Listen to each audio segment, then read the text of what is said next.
유난히 못 그렸는데? 아, 이건 솔직히 제 얼굴에도 이렇게 여러분, 제가 미대를 졸업했다는 사실 알고 계셨나요? 아마 아셨던 분도 계시고 모르셨던 분도 계실 것 같은데요. 제가 오늘 무려 9년 전 서울대에 입시를 하던 시절에 이제 학교에 제출했던 포트폴리오 15점을 여러분께 보여드리려고 합니다. 제가 고등학생 때 했던 생각들이 고스란히 그림 안에 녹아져 있는데요. 그때 저는 어떤 생각을 하고 어떤 이야기를 하고 싶어 했는지 함께 살펴보러 가시죠. 이 파일 안에 제 고등학생 때 뭐 생기부며 자소서며 이런 게 다 모아져 있어요.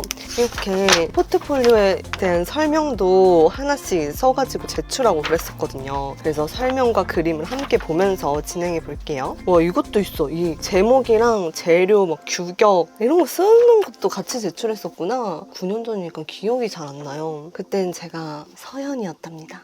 서연이. 첫 번째 작품입니다. 이 작품은 제가 고등학교 2학년 때 이제 미전에서 전시했던 작품인데요. 작품 해설을 한번 읽어볼까요? 내가 좋아하는 두 개의 공간인 자연과 나의 방을 장식적으로 구성한 작업이다. 예쁘게 그렸다는 소리입니다. 아크릴판의 앞뒤에 나무를 그렸고 그 뒤에 사진을 설치했다. 아크릴판은 사포질을 해 현실적 공간이 흐리게 보이도록 하여 시선이 중앙에 있는 인물의 솔루드로 배치하였다. 그랬구나. 아, 이때도 자연을 좋아했네. 근데 이거 지금 보면 좀 부끄럽습니다. 제 얼굴을 명암 처리한 방식도 그렇고 저희 집 고양이 다이아를 그린 방식도 이제 명암이 다양하지가 않아서 얼굴이 보시면 되게 흐옇잖아요.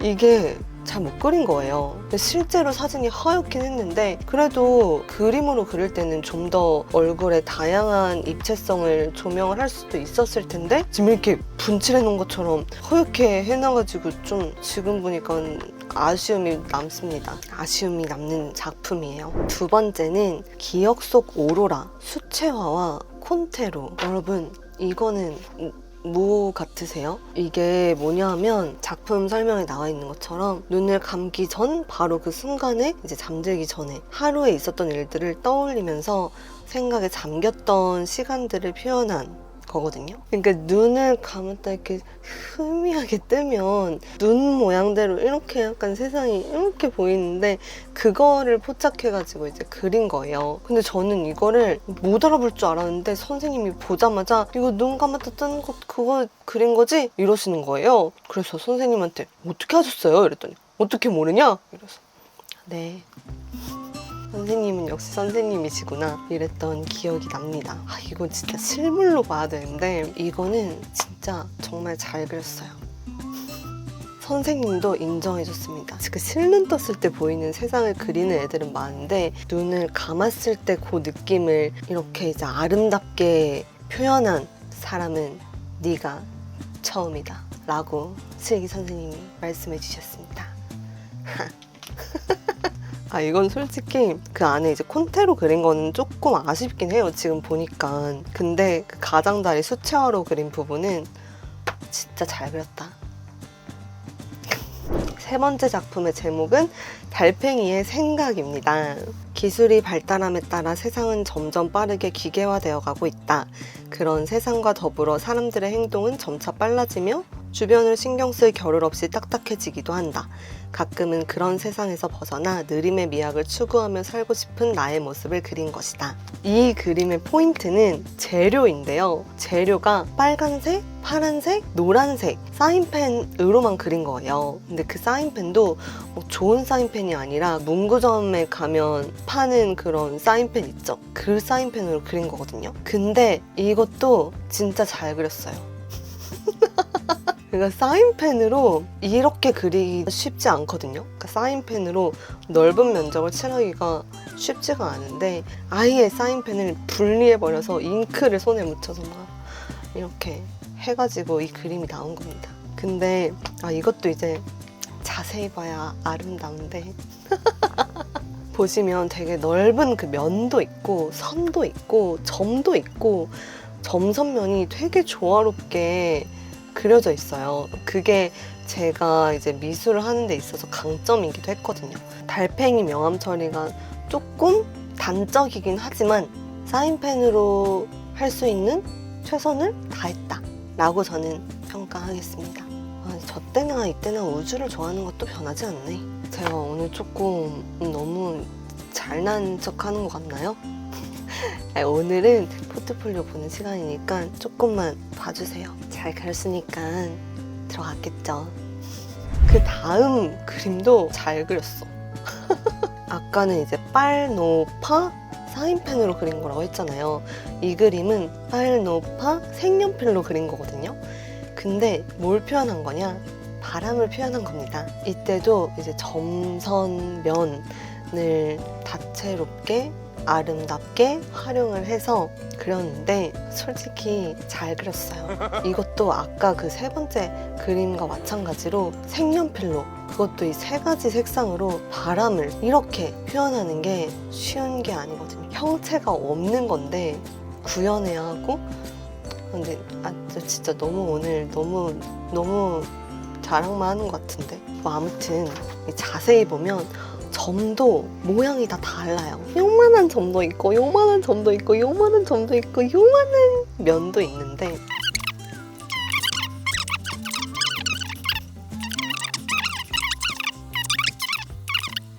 자, 그럼 이제 제가 잘난 척 못하는 5번째 그림으로 가봅시다.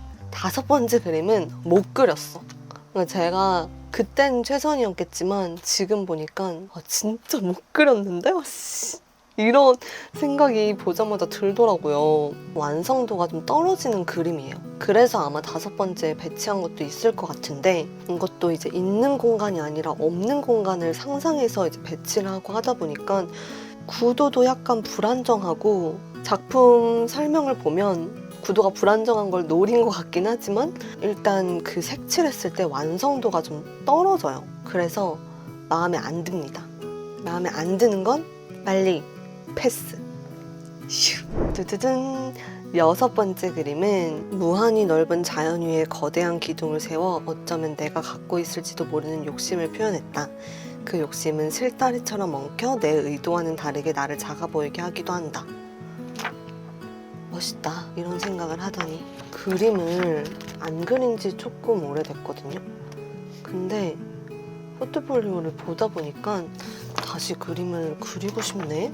검정 색연필로만 그린 건데 이제 손톱으로 자국을 이렇게 내가지고 검정 색연필로 칠했을 때 어떤 부분들은 이제 칠해지지 않게끔 해서 명암 처리를 한 작품이에요. 자, 7번째는 마음과 마음의 만남. 자, 작품 설명을 한번 읽어볼게요. 다문화 도서관에서 봉사할 때 느꼈던 감정을 기하학 도형과 추상적 유기물을 사용해 표현한 것이다. 다문화 아이들은 처음에 나를 경계하며 차가운 눈빛으로 쳐다본다. 하지만 시간이 지나면서 내 진심이 그 아이들의 마음과 통하게 되고, 그러면 아이들은 차가운 경계를 풀고 나에게 마음을 연다. 그리고는 아이들의 시선에는 따뜻함이 물들어간다. 제가 다문화 봉사를 조금 오래 했어요. 일주일에 한 번씩 가서 막 3-4시간씩 있다가 오고 그랬거든요. 근데 아이들이 이제 처음에는 저를 저 사람 뭐지? 이런 눈으로 쳐다보다가 제가 계속 아이들이랑 좀 친하게 지내고 하니까 이제 점점 선생님 이러면서 이제 오고 했던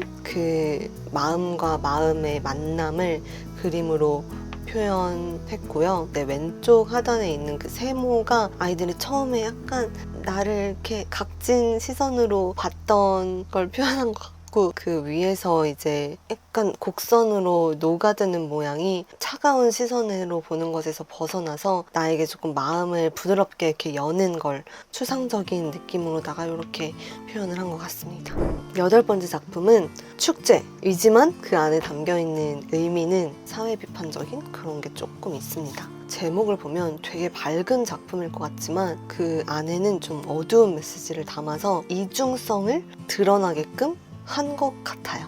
9년 전에 내가 한 거라 정확히는 기억이 안 나지만 작품 해설을 봅시다. 스마트폰이 널리 보급되면서 스마트폰이 인간을 지배하는 것이 아닌가 하는 착각을 할 때가 있다. 누구나 항상 스마트폰을 갖고 다니는 것은 이제 흔한 광경이다. 하굣길에 지하철에서 사람들의 모습을 관찰하다 다수의 사람들이 스마트폰에 심취한 것을 발견하였고, 이 현상의 좋고 나쁨을 아직 정확히 판단할 수는 없지만 그 모습을 파피에콜레 형식으로 표현하였다. 제가 고등학생 때는 신문도 많이 보고 엄청 사회 비판적인 사람이었거든요. 그래서 그런 것들이 작품 안에 많이 녹아져 있는 것 같아요. 9번째 작품은 희망을 품은 손. 이거는 제가 이 책자를 보여드려야 합니다. 다문화 가정 아이들 가르치는 봉사를 했을 때 그 아이들과의 접점이 되게 저한테 영향을 많이 미쳤어요. 아이들을 가르치고 아이들로부터 또 배우고 하면서 느낀 점들을 이 책자로 만들었거든요. 그래서 이 9번째 작품과 10번째 작품은 이 책자 안에 나와 있는 작품이거든요. 이때 제가 전달하고자 하는 바를 어떤 식으로 표현을 했냐면 바디 페인팅을 해서 사진을 찍어서 이 책자 안에다 다 넣어놨거든요. 이렇게 글도 썼네요. 내 18년 인생에 있어서 가장 특별했던 만남. 첫 번째 작품은 제 친구가 출연해서 차마 보여드릴 순 없고 이런 식으로 이제 친구 몸에도 근데 지금 생각해보면 조금 미안해. 이제 저희 집에서 친구의 전신에 바디 페인팅을 하고 바디 페인팅을 한 채로 근처에 있는 역으로 가서 찍었어요. 진짜 보살 아닙니까? 이거 해준 친구? 저는 이 친구한테 평생 감사할 겁니다. 그리고 이제 제가 한 거는 또 보여드릴 수 있죠. 제 얼굴에도 이렇게 딱 어깨 여기까지 레이스 페인팅을 해서 아이들의 꿈을 조사해가지고 왠지 이런 거 인터뷰해서 만들었었어요. 그래서 이 9번째 작품 희망을 품은 손은 꽃이 되고 싶은 새싹들, 이 부분 바로 뒤에 있는 건데 읽어드리면 아이들은 아직 새싹이다. 햇빛을 받고 물을 마시고 걸음을 얻고 발에 밟히고 폭풍우를 만나고 눈보라에 꺾이고 기쁨과 서름을 겪으며 성장한 아이들이 아름다운 꽃을 피울 것이다. 그날은 머지않아 올 것이다. 꽃이 아름답게 피어나려면 꽃을 지지해주는 뿌리가 땅 아래 굳게 박혀 있어야 한다. 또 그 뿌리를 단단히 해주는 흙이 있어야 한다. 어린 새싹들이 아름다운 꽃을 피워낼 수 있도록 대한민국이 이 아이들의 뿌리가 되어주는 건 어떨까? 우리가 그 뿌리를 감싸 안아주는 흙이 되어주는 건 어떨까? 이렇게 글을 쓰고 9번째 포트폴리오를 배치를 했습니다. 이렇게 해서 제가 인디자인이라는 그 디자인 툴을 사용해 이 책자를 만들어서 인쇄를 해서 이제 아이들한테 줬던 기억이 납니다. 10번까지 했다고 치고 11번으로 넘어갑시다. 11번의 제목은 받아들이기 연습. 이건 아크릴로 그린 거네요. 아크릴은 표현 방식이 한계가 있어서 그림이 예쁘게 나오는 게 좀 어려운데 이것도 약간 유난히 못 그렸는데 친구의 옷은 잘 그렸어. 그 후드티. 근데 나는 못 그렸는데 나랑 이 뒤에 있는 책들 이것도 명암 표현이 너무 단순해. 너무 단순해. 못 그렸어. 하지만 이 작품의 특이점은 뭐였냐면 바로 네모라는 캔버스의 틀을 깬 거죠. 종이를 제가 의도한 바에 맞춰서 이제 잘라서 그렸어요. 근데 이게 당시에는 되게 신선한 방식이었습니다. 그림은 이제 네모 캔버스 안에 그려야 한다고 생각을 많이 하잖아요. 근데 저는 제가 이 작품에 담고 싶은 바는 네모가 아니라 마름모 다이아몬드 형태가 돼야 된다고 생각을 했어요. 그래서 좀 과감하지만 종이를 잘랐고 종이를 자른 의도가 제 의도를 더 좀 효과적으로 드러내기 위한 의도였기 때문에 선생님들도 다 좋다 하셨고 저도 굉장히 만족스럽게 작업을 했습니다. 네모의 형태를 깬 작품들이 이제 뒤에 우수수 쏟아지는데요. 12번째 작품도 마찬가지입니다. 한번 작품 해설 읽어볼까요? 식물은 동물에게 먹히고 동물은 사람에게 먹히며 사람은 자신이 만들어 놓은 문명에 의해 수동적이 되어간다. 이런 지금의 모습을 삼각형 구조를 이용해 표현했다. 우리가 개발해 놓은 문화는 사람이 만들어 놓은 것임에도 불구하고 그 틀에서 벗어나는 것이 참으로 어렵다고 생각한다. 이 작품은 수채화, 색연필, 볼펜을 활용해 그렸는데 나름 만족스러워요. 그 색감도 예쁘네. 만족스럽습니다. 앞에서도 말씀드렸지만 고등학생 때는 이제 서로 다른 논조를 가진 신문 2개를 구독해서 매일 아침 읽는 걸 좋아했고 그 신문들을 읽으면서 피어오르는 제 생각들이 있을 거 아니에요. 그런 생각들을 그림에 담는 걸 좋아했어서 포트폴리오에 사회에 대한 제 생각이 담겨져 있는 경우가 많습니다.